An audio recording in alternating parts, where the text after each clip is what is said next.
আপোনালোকে চাই আছে ISL 2024 পইণ্টছ টেবুল। এই পইণ্টছ টেবুলখন লাষ্ট আপডেট কৰা হৈছে 15 ডিচেম্বৰ তাৰিখে। কালি 14 ডিচেম্বৰ তাৰিখে মোহন বাগান আৰু কেৰালা ব্লাষ্টাৰ্ছৰ মাজত এখন খেল অনুষ্ঠিত হৈ যায়। এই খেলখনত মোহন বাগানে 3-2 গ'লৰ ব্যৱধানত জয়লাভ কৰে। সেয়েহে 1 নম্বৰত আছে এটিকে মোহন বাগান, 11 মেচ খেলিছে 26 পইণ্ট। 2 নম্বৰত আছে বেংগালুৰু, 12 মেচ খেলিছে 24 পইণ্ট। 3 নম্বৰত আছে উৰিষ্যা, 12 মেচ খেলিছে 19 পইণ্ট। 4 নম্বৰত আছে গোৱা, 11 মেচ খেলিছে 19 পইণ্ট।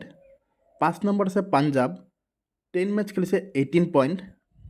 6 নম্বৰত আছে জামছেদপুৰ FC, 10 মেচ খেলিছে 18 পইণ্ট। 7 নম্বৰত আছে নৰ্থ ইষ্ট ইউনাইটেড, 11 মেচ খেলিছে 15 পইণ্ট। 8 নম্বৰত আছে চেন্নাই FC, 12 মেচ খেলিছে 15 পইণ্ট। 9 নম্বৰত আছে মুম্বাই চিটি, 10 মেচ খেলিছে 14 পইণ্ট। 10 নম্বৰত আছে কেৰালা ব্লাষ্টাৰ্ছ, 12 মেচ খেলিছে 11 পইণ্ট। 11 নম্বৰত আছে ইষ্ট বেংগল, 10 মেচ খেলিছে 7 পইণ্ট। 12 নম্বৰত আছে হায়দৰাবাদ, 11 মেচ খেলিছে 7 পইণ্ট। 13 নম্বৰত আছে মহম্মদান, 10 মেচ খেলিছে 5 পইণ্ট।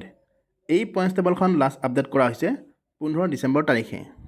ভিডিঅ'টো ভাল লাগিলে প্লিজ লাইক, শ্বেয়াৰ আৰু চেনেলটো ছাবস্ক্ৰাইব কৰি দিব।